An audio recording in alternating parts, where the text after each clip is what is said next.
GoHighLevel Pricing Breakdown. Find the right plan for you. Hello everyone, welcome back. So if you're trying to decide on what plan you should opt for on GoHighLevel, I have a few tips and tricks that can help you out. Well, starting off with what plans do we have? We have a starter, unlimited, and SaaS Pro, starting at $97, $297, and then $497. So what exactly are the differences that you're going to see? Well, their starter plan is great for solo business owners, freelancers, and small teams. It gives you core CRM, email marketing, funnels, calendars, and automation.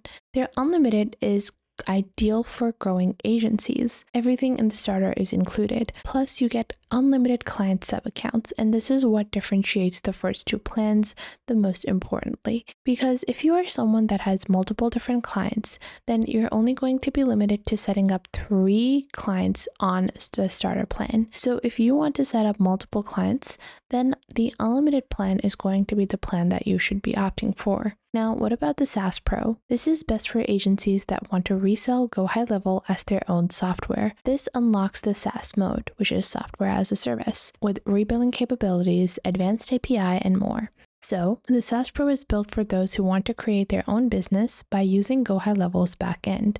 You can package features, brand the platform completely differently, and even manage billing. And the unlimited one is for people with multiple clients. However, if you're just getting started and you need one powerful tool instead of multiple subscriptions, and you want a consolidated CRM funnel, messaging, and automation tool, then the starter plan is going to suffice for you. I hope this was a helpful video, and if you want to get started with any one of these plans and get a 30-day free trial, then make sure to click on the link provided in the description box to get started. Thanks for watching, and I'll see you guys in the next.